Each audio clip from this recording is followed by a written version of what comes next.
7. So the last part in coordination compound is carbonyl compounds.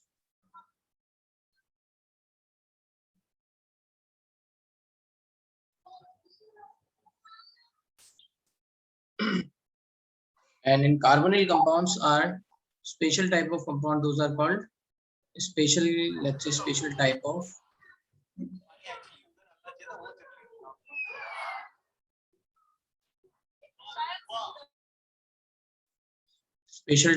organometallic compound.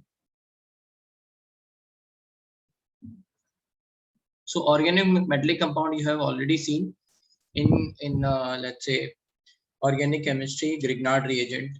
ठीक है, जहाँ पे metal और carbon का bond बने, those are going to called as organometallic compound.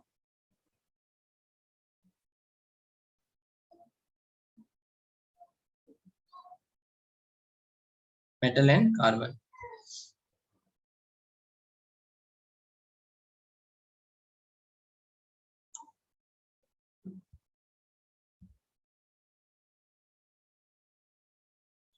Okay, so metal and carbon. Okay, so carbonyl means ligand over here is, है ना, ligand क्या है यहाँ पे, carbonyl compound means ligand is CO.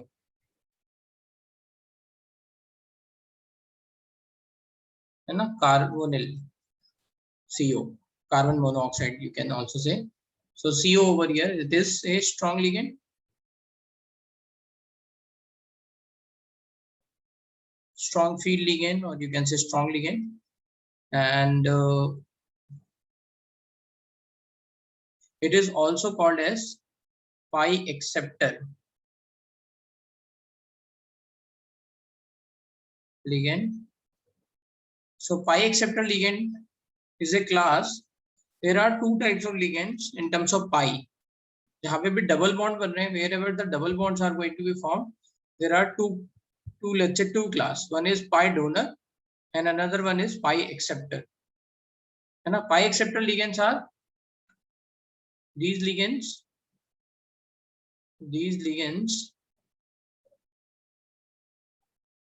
accept electrons from metal. That is called back bonding or synergic effect.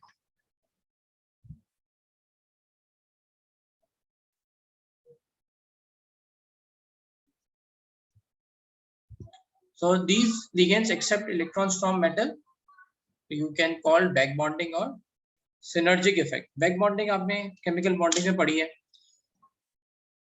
So we will come to that point कि ये synergic effect या back bonding क्यों होती है.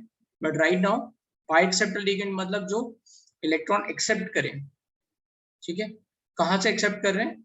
So these ligand accept electrons from metal. So metal जो है वो electron provide कर रहा है. तो सिग्मा बॉन्ड के बाद जो दोबारा से मेटल बॉन्ड बना रहा है ना, it is giving electrons to let's say ligand, ठीक है, that is contributing in formation of pi bond.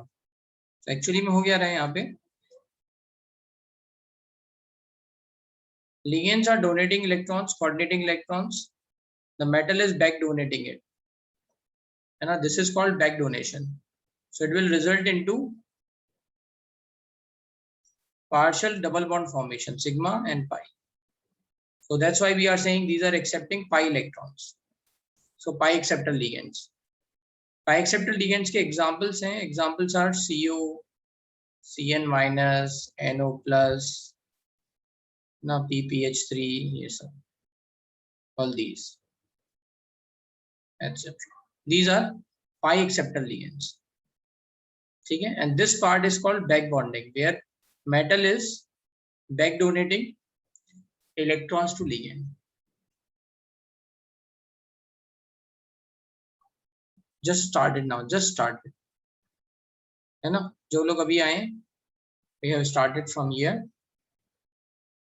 Coordination compound में हम special type पढ़ रहे हैं, carbonyl compounds. These are a special type of organometallic compound where bond is between, organometallic compound means bond between metal and carbon. And the ligand or carbonyl compound mean ligand is CO, which is a strong ligand, and that is a pi acceptor ligand. ठीक है, तो भाई जो लोग अभी आए हैं जल्दी से लिख लो, अभी भी मुझे लग रहा है काफी लोग आने वाले हैं.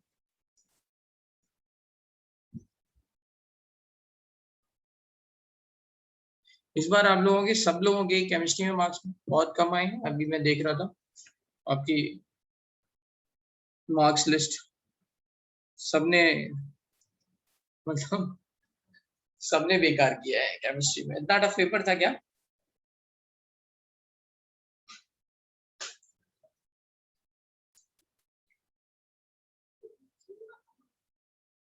यस सर इज फॉर कि पेपर बेकार किया है या फिर टफ था?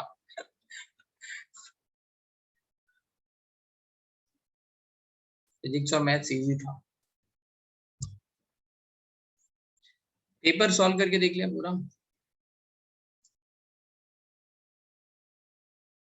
Good good. पेपर सॉल्व करके देख लो. चलें भाई अभी, right?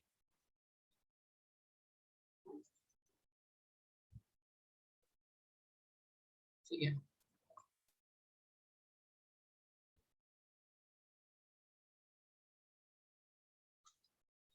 So these ligand accept electrons from metal, and that accepting electrons from metal means that is a back bonding or synergic effect. You can understand like this. This will look like this over here.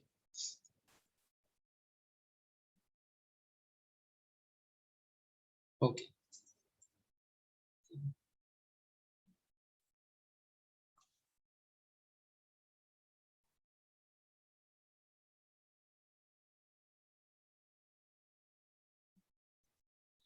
Now, what is the explanation for why metal is back donating? इसका explanation valence bond theory में it was given कि metal generally in metal carbonates metals are having zero oxidation state. ठीक है, तो metals are having zero oxidation state. Those are not having any positive oxidation state, so that you can say कि attraction के कारण electron accept कर रहा है. नहीं. So the one logic came कि valence bond theory में, in valence bond theory the logic was these metals are gaining too much electrons, so ज़्यादा electron density हो रही है ना. Every let's say ligand is coordinating electrons to metal, so metal is acquiring some negative charge, or you can say too much charge density, and that's why this metal is going to back donate the electron density to ligand. This was the valence bond theory concept explanation. ठीक है, पाई back bonding is happening, तो हम उस पर आएंगे थोड़ी देर में. पहले ये पाई एक्सेप्टर लिगेंड समझ लिया, तो अभी इसमें पाई डोनर लिगेंड्स भी देख लेते हैं. Note pi donor ligands.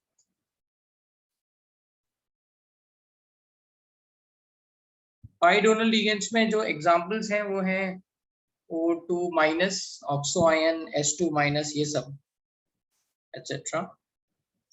So let's say we are taking example of KMnO4. So that is breaking into K plus MnO4 minus.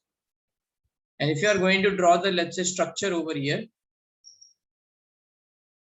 so you can say one, let's say, structure जो हम covalent bond वाला बनाते हैं, and here the ligand itself is giving electrons to metal through resonance, है ना. इन सब पे थोड़ा थोड़ा चार्ज आएगा अगर we are going to see the resonance, and because of that this is giving electrons to pi electrons to metal. Getting it? Through resonance you can see, है ना. So that is what we are saying is the ligand is transferring electrons to or donating electrons to metal, है ना. यहाँ पे क्या हो जाएगा, metal ligand, and ligand is giving electrons to, let's say, metal. ठीक है, तो यहाँ पे इसी को क्या कहते हैं, चार्ज ट्रांसफर, है ना. ये इलेक्ट्रॉन दे रहा है, इसका मतलब क्या है, charge transfer from ligand to metal. तो कई बार क्वेश्चन ये आता है कि KMnO4 is colored due to charge transfer, but which type of charge transfer? If they are, let's say, going into little bit depth, so they can ask metal to ligand or ligand to metal. So answer is charge transfer from ligand to metal.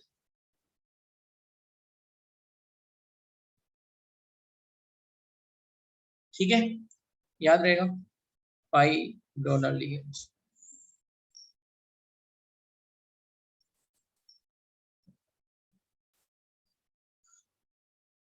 तो ये मैंने आसानी से समझा दिया, इसको molecular orbital theory से भी समझाते हैं कि यहाँ पे इलेक्ट्रॉन डेंसिटी होगी and that's how we are going to transfer.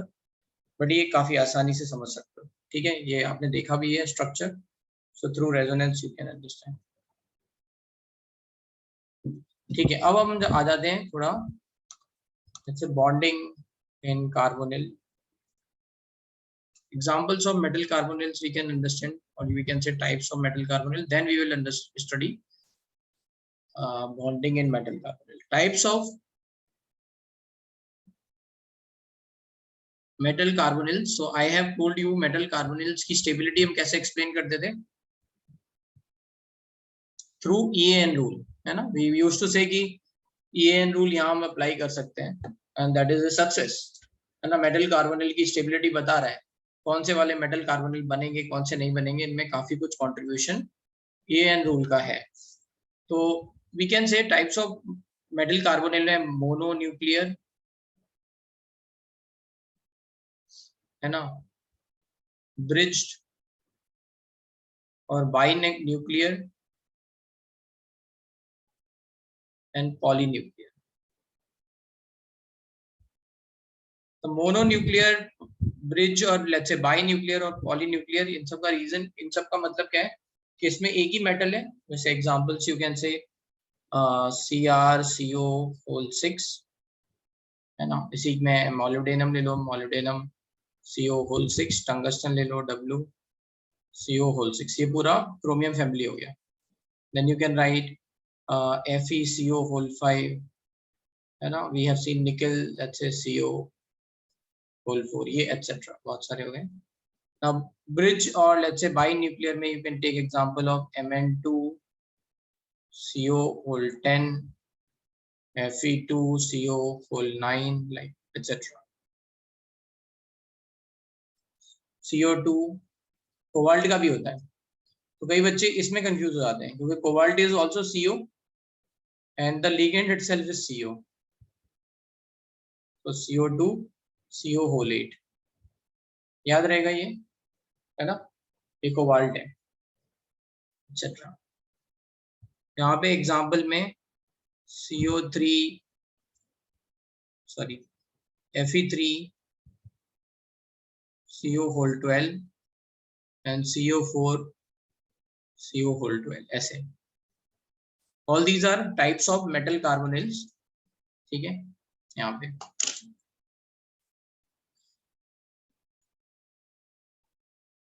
so basically we are focusing on mononuclear mainly, but ठीक है, ऐसे ऐसे भी दिखेंगे तो ये ब्रिज और बाई न्यूक्लियर टाइप के या पॉलीन्यूक्लियर ऐसे।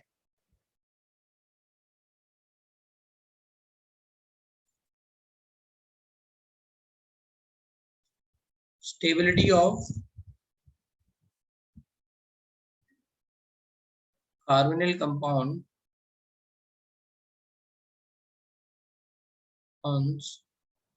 are given by EAN rule। Sidgwick concept है ना।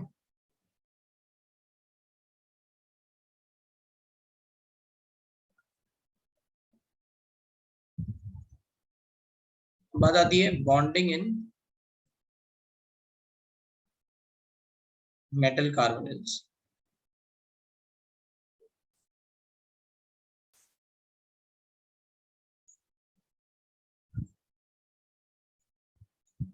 Fe2CO9 कैसे देखेगा, तो उसमें ऐसा कुछ है, right, Fe and then CO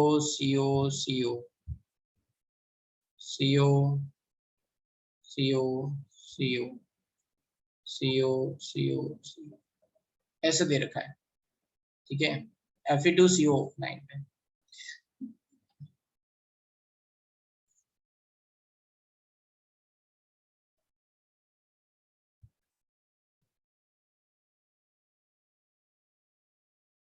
So these are carbonyls are going to be bridge carbonyls. Now we are coming to bonding in metal carbonyls और इसमें आ जाएगा आपका synergic effect.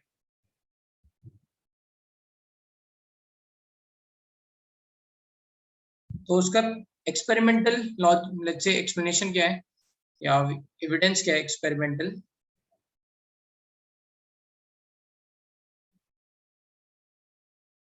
क्यों सोचा गया बैक बॉन्डिंग के बारे में? तो जो bond length of carbon oxygen bond in CO is 1.15 angstrom, ठीक है, and bond length of carbon oxygen bond in metal carbonyls, sorry यहाँ 1.12 एंगस्ट्रॉम है और ये 1.15 इज 1.15 समथिंग एंगस्ट्रॉम, मतलब कुछ बढ़ रही है. हो सकता है ये डेटा थोड़ा आगे पीछे हो किसी बुक में, बट द कॉन्सेप्ट इज कि मेट carbon oxygen bond length is increasing, ठीक है. That means bond order is decreasing, है ना. That can be resulting to this part. इतनी बात समझ में आ रही है भाई सबको? अगर एक्सपेरिमेंटली हमें ये पता चल रहा है कि कार्बन ऑक्सीजन की बॉन्ड लेंथ बढ़ गई मेटल कार्बोनिल्स में, सो वी कैन से कि bond length is increasing, that means bond order is decreasing.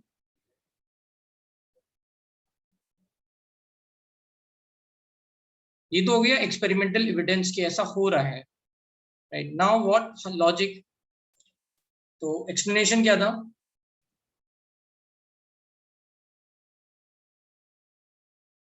कि ड्यू टू सिनर्जिक इफेक्ट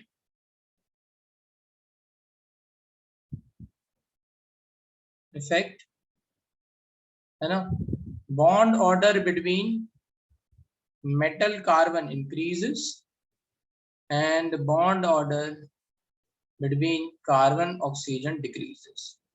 समझ लेते हैं क्या है metal C triple bond oxygen. इसने इसको कोऑर्डिनेट किया है लोन पेयर अपना, बैक बॉन्डिंग हैपेंस, और जब ये बॉन्ड इधर आएगा तो ये बॉन्ड इधर, ये इलेक्ट्रॉन इधर शिफ्ट हो जाएगा. फिर से समझो. Let's say this is carbon monoxide CO, this is a ligand, है ना. ये लिगेंड में कैसे दिखता है? जैसे इसको भी कोऑर्डिनेट बॉन्ड बना लेते हैं, carbon monoxide. So if you are going to break this, it is like this, है ना. इसको अगर आप देखोगे, ब्रेक करोगे कार्बन मोनोऑक्साइड को,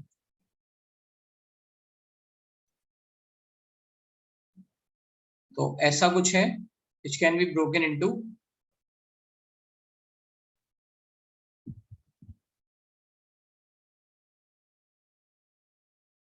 right like this. तो कार्बन के पास अब कितने इलेक्ट्रॉन हो गए? 5, है ना, because it has gain 1 electron.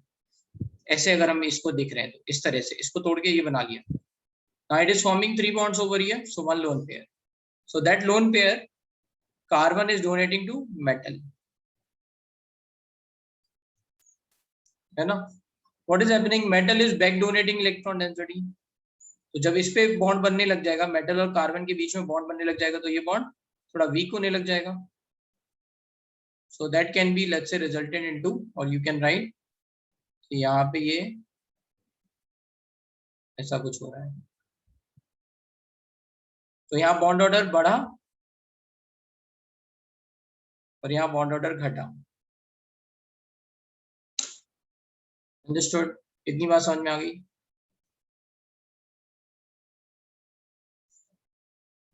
हाँ भाई, इसमें किसी को कोई डाउट है?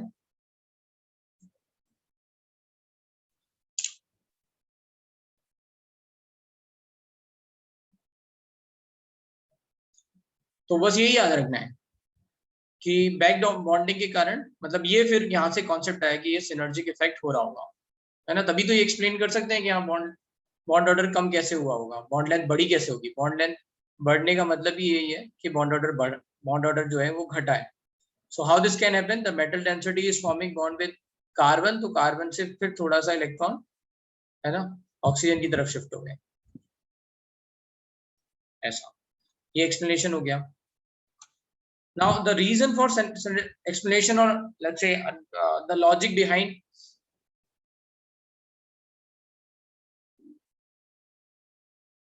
एक मिनट अपना हाथ गा दो, मन क्या कह रहे हो।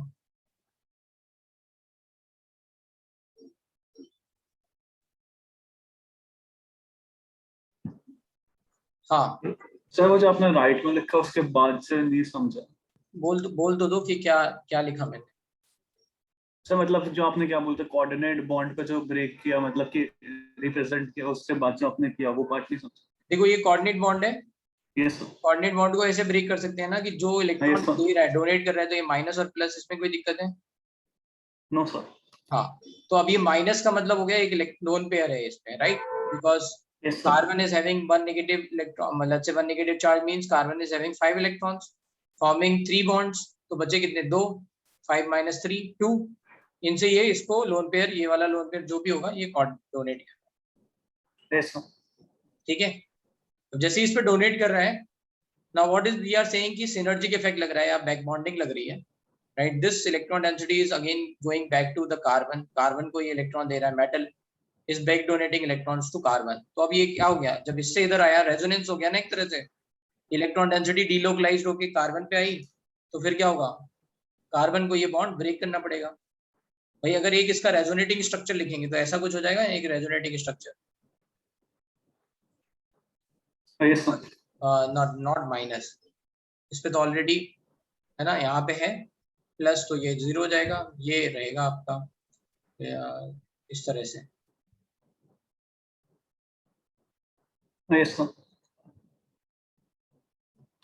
Fe2CO9 में how one carbon donating, that is bridge, Anushka, that is bridge, bridge मतलब it is not coordinating.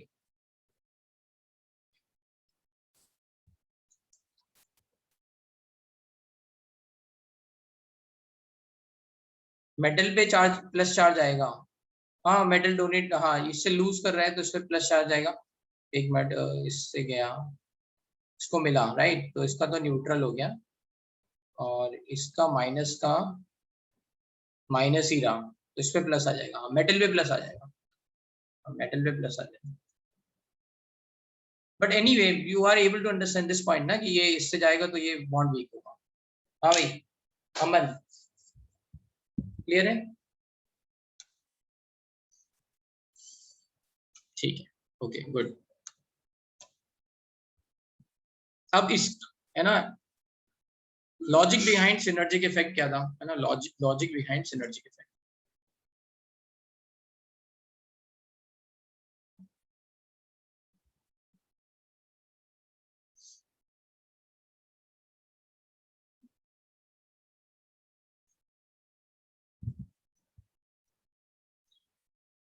So first is valence bond theory concept, valence bond theory explanation,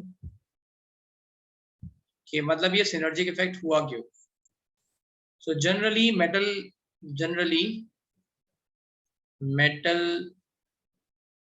oxidation state is 0 in metal carbonyls.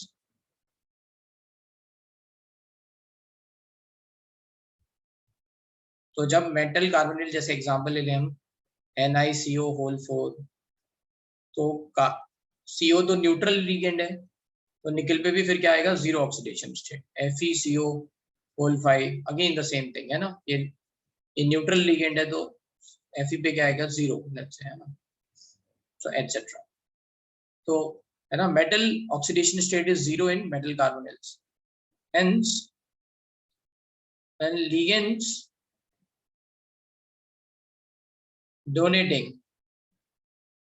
electron pair to form sigma bond with metal,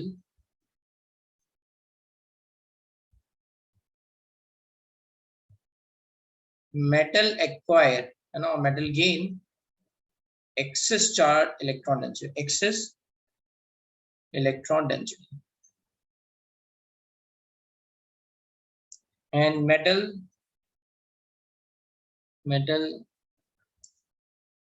wants to release or decrease charge density, decrease this excess charge density. ठीक है, so metal wants to decrease this charge density and that's why metal is doing back bonding, है ना.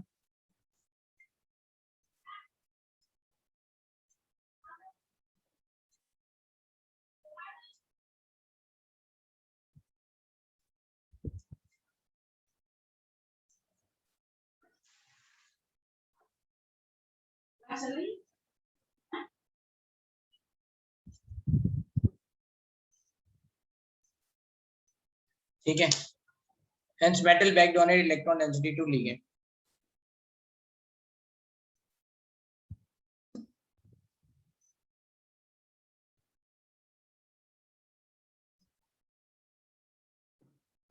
तो ये था valence bond theory का explanation and ठीक है, एंड विच लाइक किनके साथ बैक बॉन्डिंग हो सकती है, जो कि अभी हमने देखा पाई एक्सेप्टर इलेक्ट्रॉन से जिनके पास बैक एंड ऑर्बिटल हो या फिर जिनके पास पाई बॉन्ड हो, so that they can accept the electron. ऐसे लिगेंड, सारे ligands let's say pi acceptor नहीं बन सकते, वही लिगेंड्स बन सकते. जैसे NH3 can not behave as pi acceptor, क्यों? उसके पास ना तो बैक एंड ऑर्बिटल है और ना ही कोई पाई बॉन्ड है. सो यू कैन से कि अगर एक बॉन्ड बना तो एक बॉन्ड ब्रेक हो जाएगा. Are you getting this point? है ना. तो ऐसा कोई क्वेश्चन आएगा कि PH3 can behave as pi acceptor but not NH3, then the reason is nitrogen is not having vacant orbital, neither pi bond, but PH3 या PPH3 can behave as pi acceptor. हाँ भाई, clear?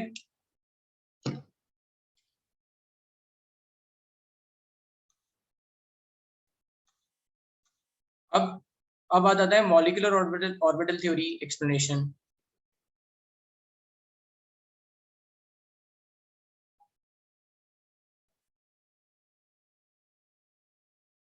सो molecular orbital theory में explanation ये है कि जब हम CO की बात कर रहे हैं, CO is 14 electron species.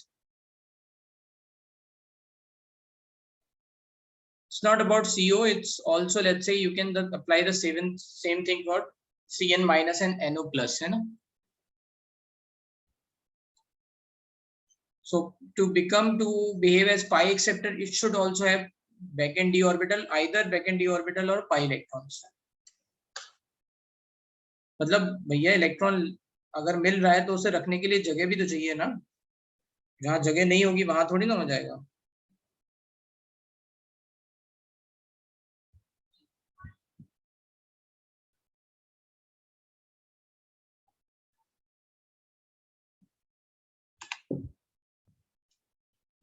ठीक है.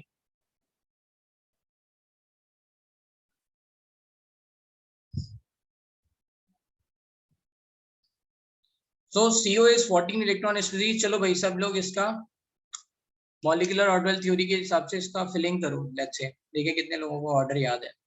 Energy order CO, Cn minus और NO प्लस सब क्या है, 14 इलेक्ट्रॉन स्पीसीज है, तो सबके लिए सेम लगेगा.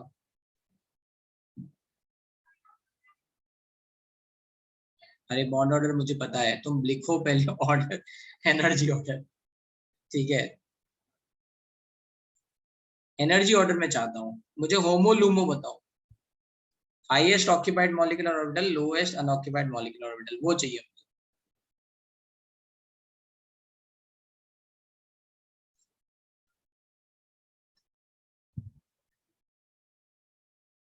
हाँ मुझे पता है तुम्हें ट्रिक याद है, इसीलिए तो तुमसे कहा एनर्जी ऑर्डर लिखो.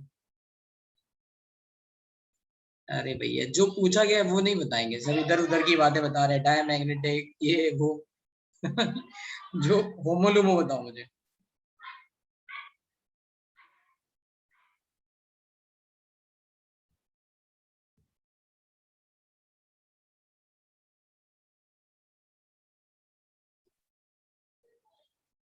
कोई नहीं बता रहा, किसी को याद नहीं है भाई? कोई तो हो, एक आदमी, एक तो होना चाहिए ना।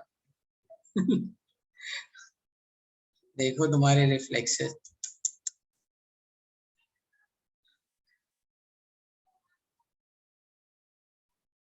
अच्छा, दो लोगों ने बताया, ठीक है, okay, good.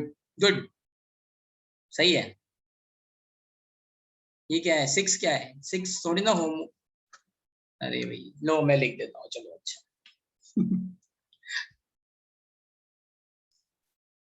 Sigma 1s2, sigma star 1s2, sigma 2s2, sigma star 2s2, फिर क्या था? पाई 2px2, पाई 2py2, सिग्मा 2pz। ठीक है, 14 इलेक्ट्रॉन हो गए। This is called highest occupied molecular orbital और होमो। ये एनर्जी का ऑर्डर है। फिर उसके बाद क्या आएगा? पाई स्टार 2px, पाई स्टार 2py। ठीक है, and then sigma star 2pz। So these are either of these two is going to be LUMO. Now what is happening over here? This metal carbonyl है ना, ये मेटल और CO है। The carbon is, let's say, जो भी इसके पास lone pair है, right? It is giving electrons, ये वाले इसको दे रहा है। Now when the metal is back donating electron, किसमें इलेक्ट्रॉन आएंगे बताओ? When the metal is back donating, metal is giving the electrons, किस, let's say, इलेक्ट्रॉन किस ऑर्बिटल में आएंगे? मॉलिक्यूलर ऑर्बिटल में आएंगे, पाई स्टार 2px में आएंगे, लूमो में। इतनी बात समझ में आ रही है? व्हेन मेटल इज गिविंग, है ना, इलेक्ट्रॉन्स टू सीओ, किस पे आएंगे? कौन सा अनफिल्ड है? LUMO, right? तो बस यहाँ पे यही लिखना है ना, when metal is back donating electrons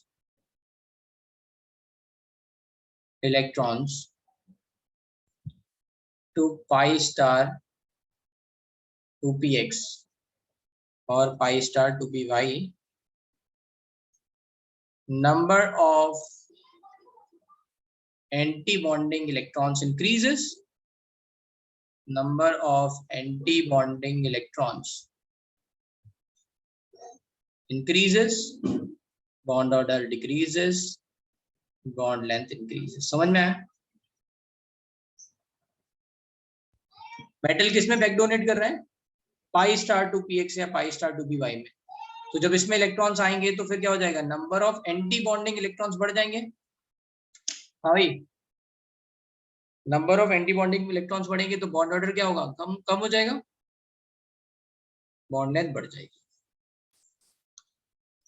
ठीक है, तो ये तो हो गया मॉलिक्यूलर ऑर्बिटल थ्योरी का एक्सप्लेनेशन। और इसमें पूछते हैं, they are going to ask कि ये जो मतलब स्पाई बॉन्ड बन रहा है, ये किस मतलब किसका ओवरलैपिंग हो रहा है?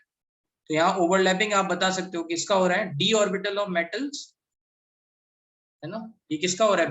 बैक बॉन्डिंग के लिए क्या है ना, बैक डोनेटिंग के लिए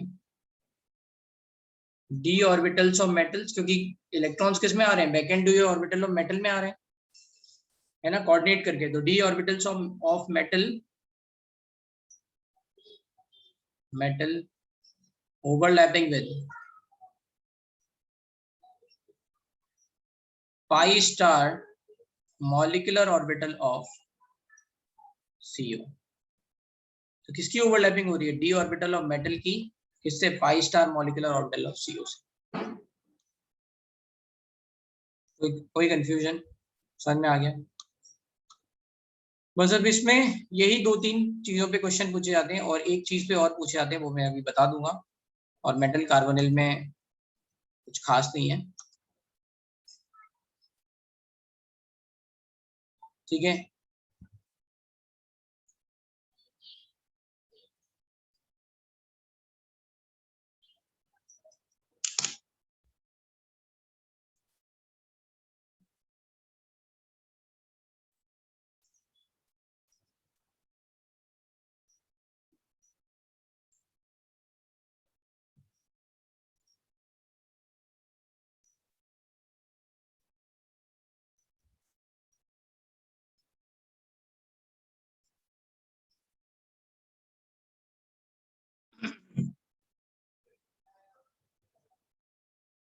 चलते हैं आगे।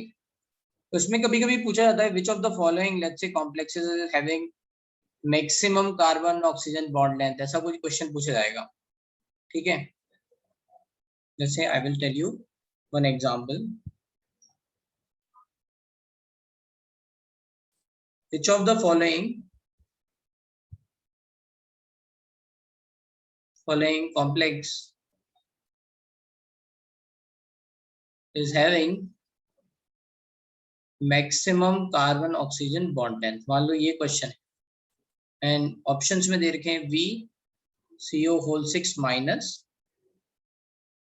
ऐसा एक माइनस दे रखा होगा, एक न्यूट्रल दे रखा होगा यहाँ पे, and then they are going to give you one let's say positive. ऐसे 3 ऑप्शन दे रखे हैं।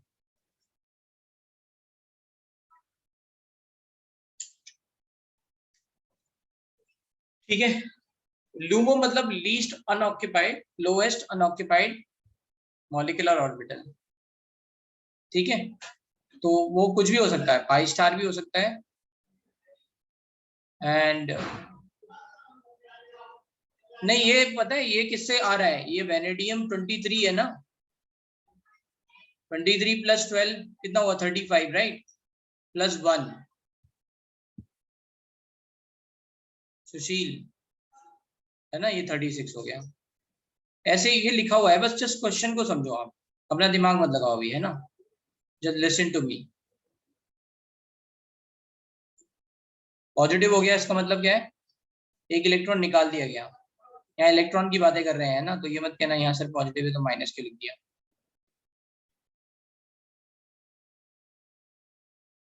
हाँ भाई समझ में आया। मान लो ये 3 ऑप्शन दे रखे हैं और now we need to think कि यहाँ पे कैसे निकालेंगे, क्योंकि एक निगेटिव है, एक न्यूट्रल है और एक मेटल है जिसपे पॉजिटिव चार्ज है। ये तो देखो इसका प्लस का मतलब है ये इस पे प्लस चार्ज है, इसका 0 है और इसमें माइनस चार्ज है, इसके -1 ऑक्सीडेशन स्टेट है, इसका 0 है, इसका +1 है। ठीक है, तो 3 मेटल लेट से समझते हैं। एक मेटल है जिसमें यहाँ पे नेगेटिव चार्ज है और यहाँ CO इसको कोऑर्डिनेट कर रहा है।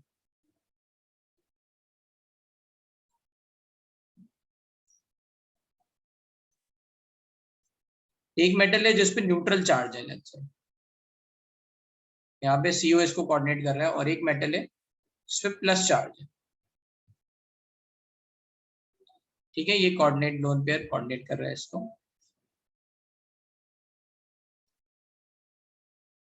अब बहुत ध्यान से सुनना है, इसके बाद वाली लाइन बहुत इंपॉर्टेंट है ना।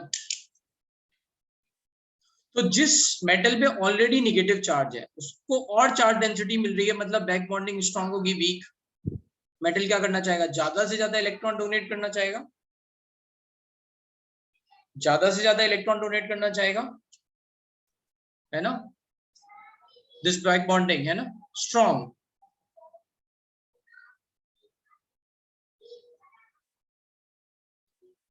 जब ये जितना ज्यादा होगी तो ये वाला कार्बन ऑक्सीजन बॉन्ड वीक,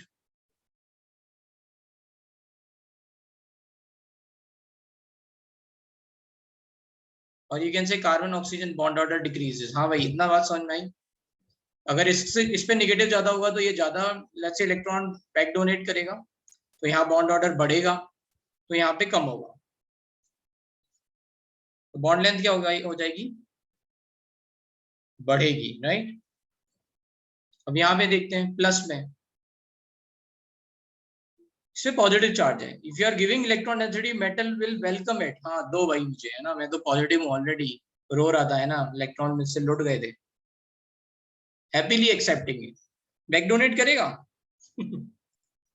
नहीं, राइट, नो, मतलब ऑब्वियसली करेगा लेकिन कम करेगा, है ना, so weak, back bonding week.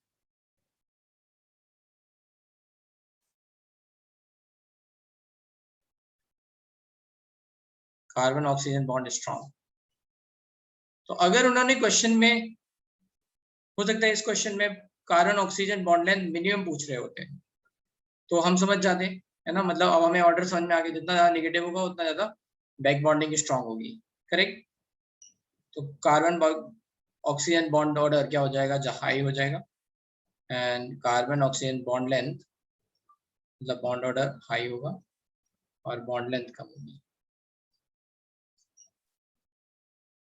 ठीक है, सिंपल है कॉन्सेप्ट, बस इस पे आईआईटी में आए हैं, 2 बार क्वेश्चन आए। ठीक है, ऐसा कुछ भी हो सकता है, इट्स नॉट नेसेसरी कि हम जो एग्जांपल अपने ऊपर लिए वही लें, कोई भी एग्जांपल ले सकते हैं और on the basis of that we can say. ठीक है,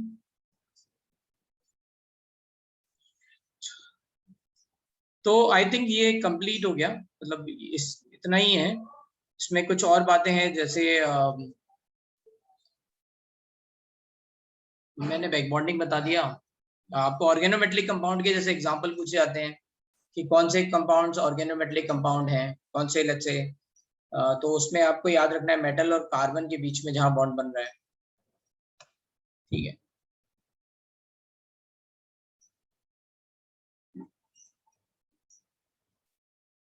नहीं इट्स नॉट नेसेसरी कि नंबर ऑफ इलेक्ट्रॉन्स इक्वल है, हो सकता है यहाँ पे टंगस्टन लिखा होता, W लिख देते। You have to think about charge, ये चार्ज पे डिपेंडेंट है, -0 और +1।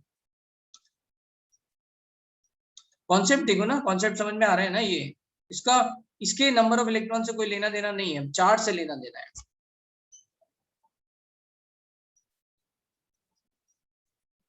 ठीक है, तो बस इसमें और कुछ नहीं है, लगभग खत्म है। और हाँ, एक आता है स्टेबिलिटी ऑफ कॉम्प्लेक्सेस, तो मैं बता चुका हूँ स्टेबिलिटी ऑफ कॉम्प्लेक्सेस में, बस एक बात नहीं बताइए, बस वो बता देता हूँ कि जब हम स्टेबिलिटी की बात करते हैं तो हम सोचते हैं कि जैसे MLN बनाना है, जैसे this is complex you want to form, तो ये बनता कैसे है, M + L is going to form ML, and then this is the equilibrium constant K1, and ML is going to, let's say, react with L to form ML2, like that, K2। ऐसे ही यहाँ पे क्या हो जाएगा, for MLN -1 + L क्या हो जाएगा, MLN, तो ये हो जाएगा K, अच्छे यहाँ पे N। ठीक है, इस तरह से, तो total let's say K formation of MLN क्या हो जाएगा, K1 × K2 × K3 to Kn। Formation आपका इतना हो गया। ठीक है, Kf is nothing but formation of MLN is nothing but K1 K2 K3 to Kn। ठीक है,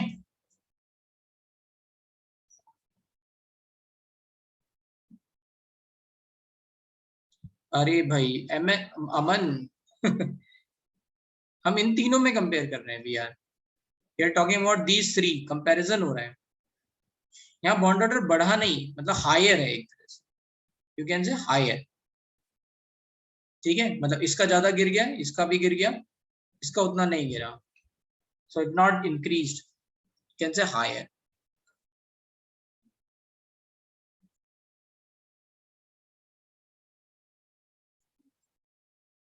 और ये हो जाएगा लोअर, तो जिसपे जितना पॉजिटिव चार्ज आएगा उस पे बॉन्ड ऑर्डर उतना हायर।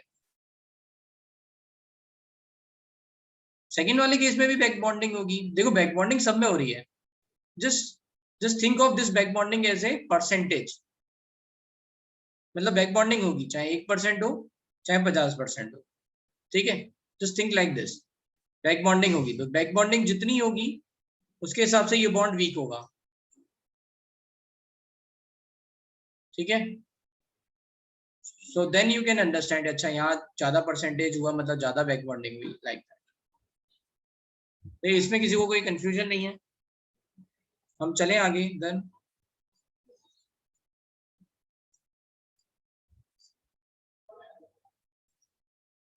कोऑर्डिनेशन कंपाउंड में पहले ही बोल चुका हूँ, बहुत इंपॉर्टेंट चैप्टर है, आप अच्छे से उसकी एक्सरसाइज सॉल्व करो।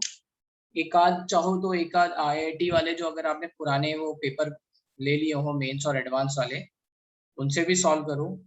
If you want you can also solve from some other books, but coordination compound अच्छे से सॉल्व करो, दिल लगा के सॉल्व करो, इससे जरूर क्वेश्चन आते हैं, 2 या 3 क्वेश्चन आ जाते हैं कभी। ठीक है, इसको लाइटली नहीं लेना है। केमिकल बॉन्डिंग, कोऑर्डिनेशन, कंपाउंड, ये 2 चैप्टर हो गए तो आपका इनऑर्गेनिक 50% हो गया, क्योंकि काफी कुछ वो समेट लेते हैं। कोऑर्डिनेशन कंपाउंड डी ब्लॉक को समेट लेगा और केमिकल बॉन्डिंग पी ब्लॉक को समेट लेगा, तो काफी कुछ समेट जाता है। ठीक है, एनीवे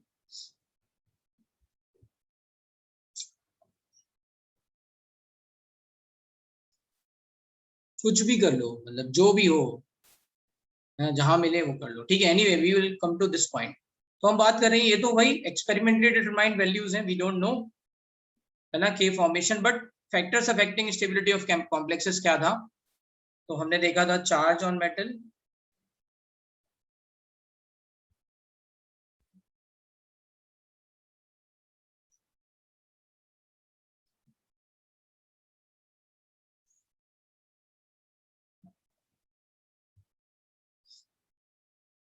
तो इसमें सबसे इंपॉर्टेंट है, लेट्स से यहाँ देखो ये जो बॉन्ड्स बन रहे हैं ये कौन से वाले बॉन्ड है? कोवेलेंट बॉन्ड, कोऑर्डिनेट बॉन्ड है, मतलब special type of covalent bond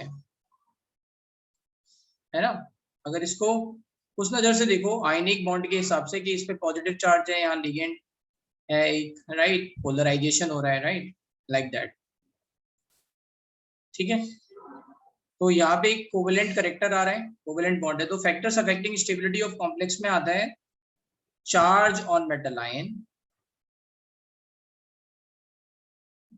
और you can say charge density, means charge by size ratio on metal ion.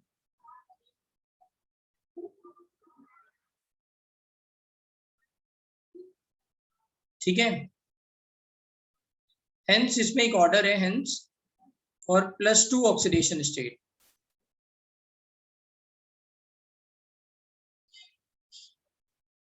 और +2 ऑक्सीडेशन स्टेट।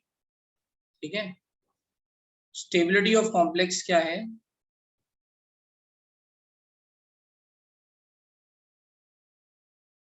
Mn2+ से ज्यादा स्टेबल होते हैं कंपाउंड्स, Fe के, Fe2+, देन कोबाल्ट, देन निकल, देन कॉपर, और जिंक का साइज बढ़ जाता है, इसलिए जिंक के थोड़े कम स्टेबल होते हैं। ये एक Irving William, let's say William order है कुछ, एक साइंटिस्ट ने बताया ये एनर्जी के हिसाब से कि भाई इनका आएगा, क्योंकि चार्ज डेंसिटी ज्यादा रहेगी तो आपका स्टेबिलिटी बढ़ेगा। ठीक है, तो बाकी मैंने CFSE वैल्यू में कवर किए हैं कि स्ट्रॉन्ग लिगेंड है ना, नेचर ऑफ लिगेंड कैसा होना चाहिए, but this part we have not done it. ठीक है, तो charge on metal ion, nature of ligands,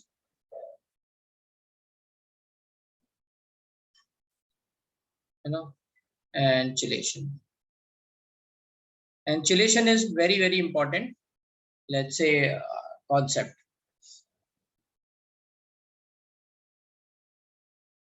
अब ये ऑर्डर यही है ना, तो इसमें एक्चुअली अमन मत परेशान हो कि मतलब जिंक कहाँ फिट बैठेगा, ये आई एम नॉट श्योर, अभी ऐसे क्वेश्चन आए नहीं, अगर आएंगे तो देखेंगे। तो जनरली निकल के कंपाउंड, फिर उसमें नेचर ऑफ लिगेंड आ जाता है, Zn के टेट्राहेड्रल कॉम्प्लेक्सेस बनते हैं, है ना, सो Zn के तो जनरली टेट्राहेड्रल कॉम्प्लेक्सेस बनते हैं, तो you can also C with the value of delta values.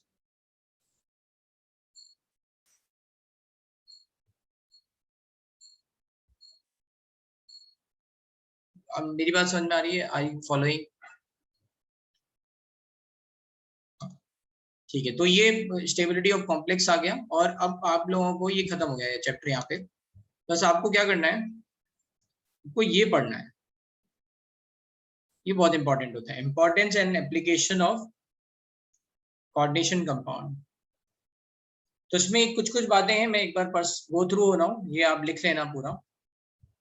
तो coordination compounds are of great importance, these compounds are widely present in mineral plants, ठीक है, okay, analytical, ठीक है। Coordination compounds find use in many quantitative, qualitative and quantitative chemical analysis.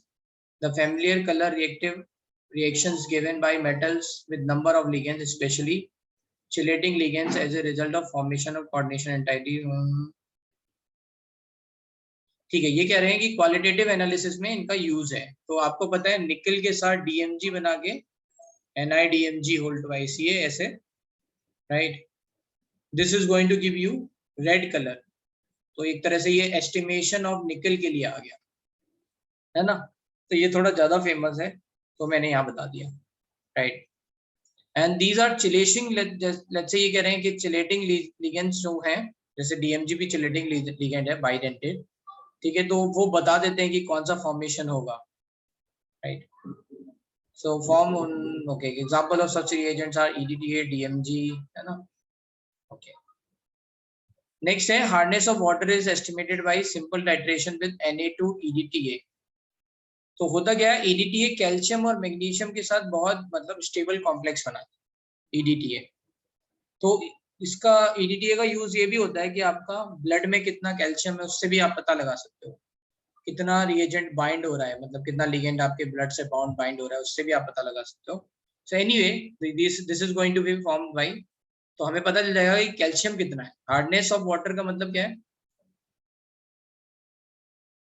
अरे सोहम, तो बीच बीच में गायब हो जाते हो, गायब हो ना बीच बीच में। EDTA क्या है ये कौन क्यों पूछ रहे हो? क्योंकि तुम गायब हो।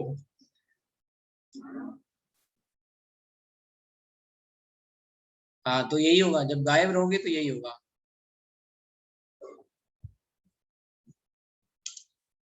क्लास किसी भी टीचर की कभी मिस मत करो भाई, चाहे तुम्हें कुछ आता हो नहीं आता हो। ये बता के तो 2 साल खत्म हो गए, मतलब 1 महीना और है, राइट। ये तरीका अच्छा नहीं है ना। चाहे आप पढ़ाई नहीं कर रहे हो लेकिन क्लास नहीं, क्लास स्किप करना जुर्म है, पाप है, पाप। तो EDTA is ethylene diamine tetraacetate, ethylene diamine tetraacetate. Ethylene का मतलब क्या होता है? 2 कार्बन। जब भी कभी है ना ऑर्गेनिक में देखा होगा, ये कॉमन नेम है, जब भी कभी 2 कार्बन से लेट्स से 2 क्लोरीन लगे हो तो ये इथाइलिन डाइक्लोराइड हो जाएगा, ऐसे इथाइलिन। अगर 2 NH2 लग गए तो डाइअमीन, इथाइलिन डाइअमाइन, ये क्या हो गया? EN। अब ये 2 हाइड्रोजन हटा के इन पे लगा दो एसीटेट ग्रुप, तो ये हो गया EDTA, याद रहेगा, ठीक है। एनीवे चलो,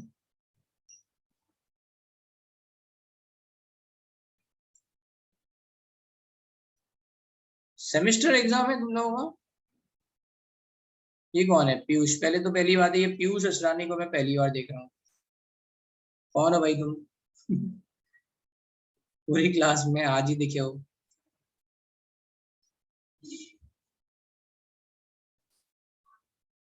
रोजी रेड होता है वैसे तो, हाँ, मतलब थोड़ा सा आई थिंक रोजी का मतलब पिंक कलर से रिलेटेड होगा, इसलिए। चलो anyway, so Ca2 plus and Mg2 plus ion form stable complexes with EDTA. The selective estimation of these ion can be done due to differences in the stability constant of calcium and magnesium complexes, ठीक है। चलो, तो ये stable complexes बना रहे हैं इसलिए जल्दी बन जाते हैं। ये the important extraction process of metals like those of silver and gold, इसको बोलते हैं साइनाइड मेथड।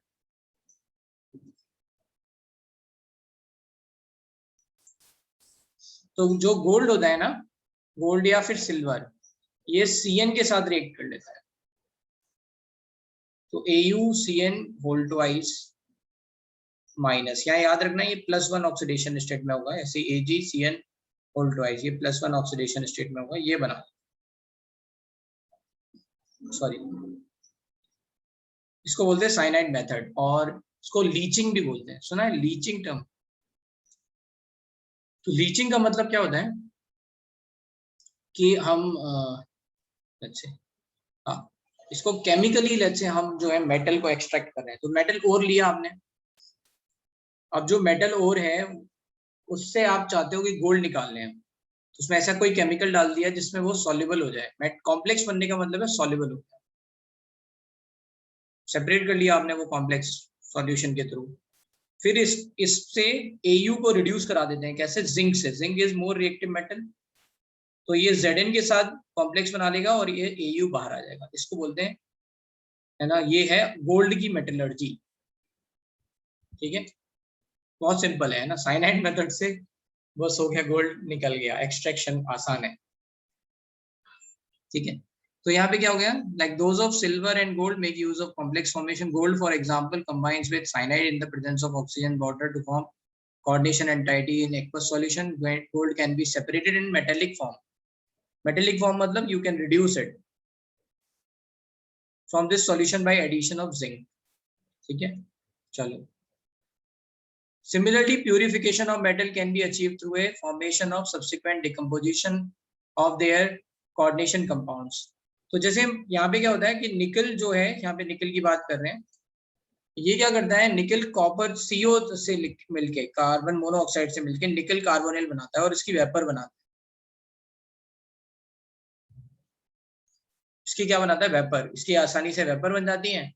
तो जो निकल होगा, मतलब कोई सैंपल है ना, उससे अगर हम निकल कार्बोनिल बना रहे हैं, राइट, तो जो प्योर निकल होगा वो निकल कार्बोनिल बना के, वेपर बना के हम सेपरेट कर लेंगे और इसको डिकम्पोज कर देते हैं बाद में। ये आसानी से डिकम्पोज भी हो जाता है। तो थोड़ा हायर टेम्परेचर पे जाके ये डिकम्पोज हो जाता है, बस। तो पहले आपने क्या किया, जितना भी इम्प्योर निकल था उससे ये वाला कंपाउंड बनाया, उसकी वेपर बनाई, इनको कहीं और कंडेंस कर लिया, और फिर उसके बाद ये, है ना, ये लिक्विड होता है एक्चुअली में। तो थोड़ा हीट करेंगे, उससे वेपर बनेगी, और फिर इसको और ज्यादा हाई टेम्परेचर पे हीट कर लिया तो निकल फिर ब्रेक हो जाएगा, विच इज डिकम्पोज्ड। डिकम्पोज मतलब हीटिंग, यील्ड प्योर निकल। ठीक है,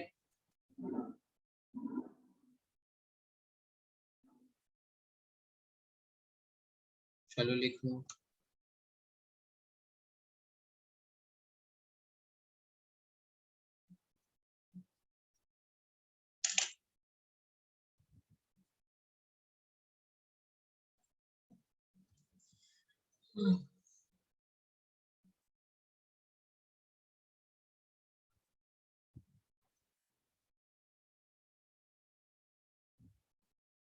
हो गया डन।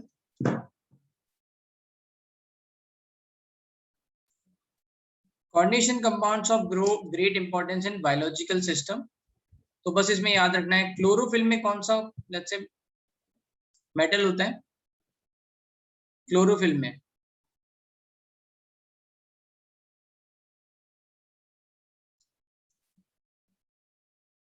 मैग्नीशियम। ठीक है, done.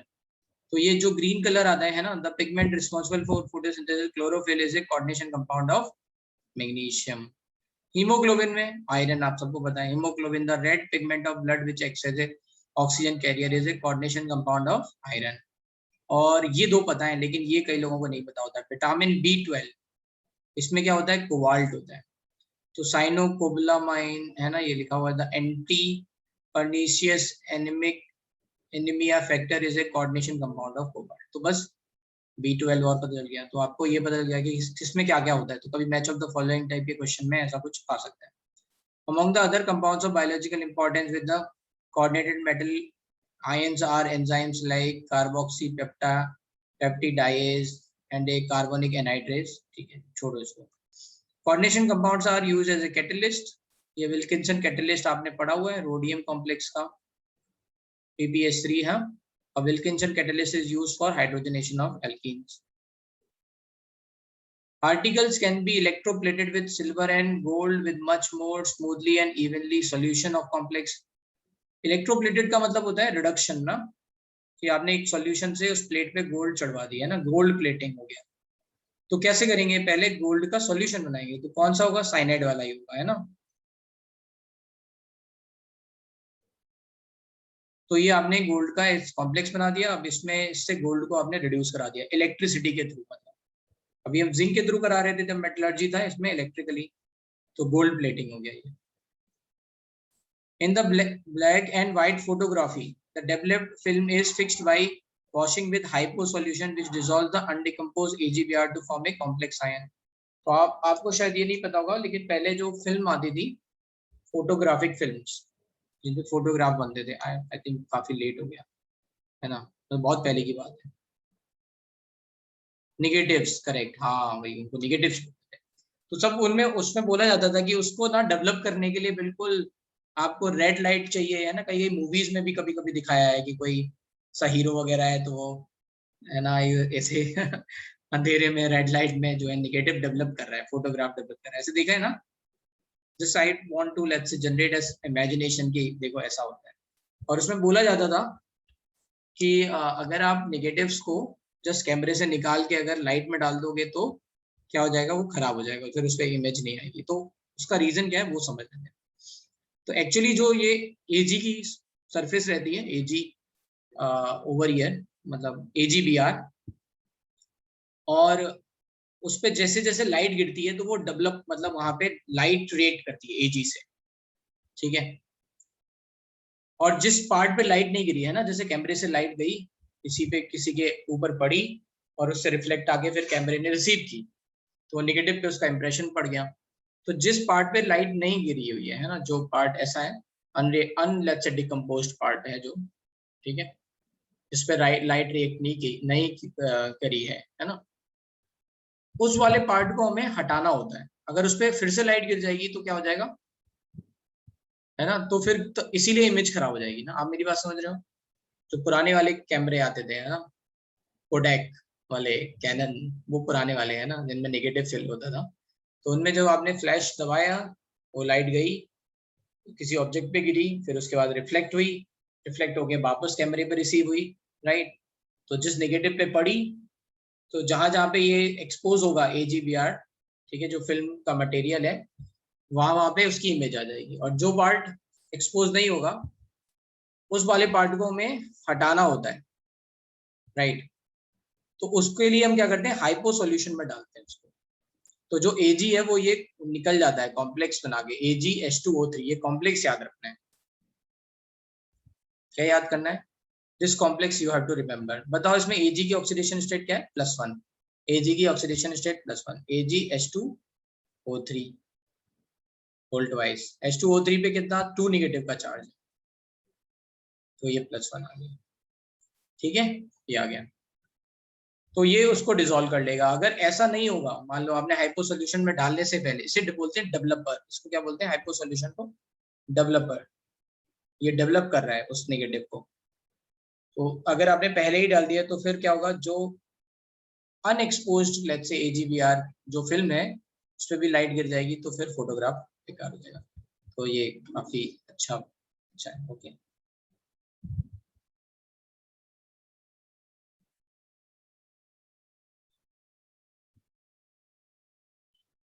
Good good Ansh, very good. चलो, there is a growing interest in the use of chelated therapy in the medical chemistry। क्यों भाई, जैसे कुछ पॉइजनस लेट्स से मेटल्स हैं जो एक्सीडेंटली लेट्स से किसी ने सॉल्व कर लिए, खा लिए कुछ, है ना, ऐसा हो जाता है ना कभी कभी। पहले ही टाइम पे होता था कि थर्मामीटर में मरकरी होता था, तो कई लोग उसको कट कर लेते थे, तो मरकरी पॉइजनिंग हो जाती थी, रिमेम्बर, सुना होगा ये ऐसा कुछ कि थर्मामीटर का जो मरकरी वो अंदर चला गया, ऐसे, राइट। ठीक है, तो मतलब ऐसा कुछ भी हो सकता है, ये तो मैं वन एग्जांपल बता रहा हूँ। ऐसे लेड पॉइजनिंग भी होता है। तो ये जो पॉइजनिंग वाले जो मेटल्स हैं, इनको बोला जाता है कि एक बार ये बॉडी में चले गए तो ये बाहर निकालना इनको बहुत डिफिकल्ट होता है ना, ये अपने आप एक्सक्रीट नहीं होते।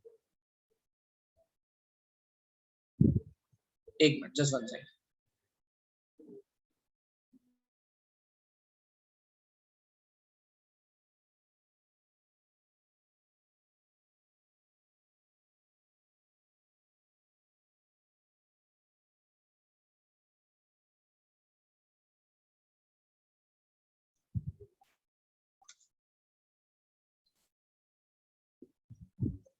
हाँ, तो क्या कह रहे थे मैं, हाँ। तो ऐसे जो जो जो ऐसे मेटल्स हैं जो एक बार बॉडी में चले गए और फिर उनको निकालना बड़ा मुश्किल हो जाता है, क्योंकि वो आपके लिवर में जमा हो जाते हैं, कई कई बॉडी में बोन्स पे जमा हो जाते हैं, मतलब बहुत डिफिकल्ट होता है उनको, राइट। तो उनके लिए फिर ऐसे चिलेटिंग एजेंट एजेंट होते हैं जो उनके साथ कॉम्प्लेक्स बना के निकाल सकते हो आप पानी की तरह। So an example of treatment of problems caused by presence of metal in toxic proportion in plant animal system. Thus excess of copper, iron are removed by chelating agent. D-penicillamine and desferoxime B via formation of coordination compound. EDTA is used for lead poisoning. तो आपको ये वाला compound याद रखना है ना, ज्यादातर तो यही पूछा जाता है. आप ये याद कर सको तो बहुत अच्छी बात है. ये आगे आपके कॉपर एंड आयरन के, ठीक है. Some coordination compounds of platinum, let's say, effectively inhibit the growth of tumors, और वो मैं बता चुका हूँ. Cisplatin is that is used in cancer therapy, है ना. Cisplatin पहले ही देख चुके हैं. ओके, खत्म. फाइनली coordination compound खत्म हो गया. Now the next part is, ठीक है, we are finishing it over here. So next we are starting with P block element. अब इसमें करना क्या है, P block element में NCERT रिलीजियसली पढ़नी है. मतलब आप लोग पढ़ के आओ, मैं तो यहाँ एक्सप्लेन करूंगा, राइट, और आपको पढ़ के आना है. तो अभी मैं थोड़ा स्टार्ट कर दूंगा, लेकिन आप बिल्कुल अच्छे से पढ़ के आओ, ठीक है. अभी मैं इसको एक नई उसमें स्टार्ट करता हूँ, स्टॉपिंग दिस रिकॉर्डिंग.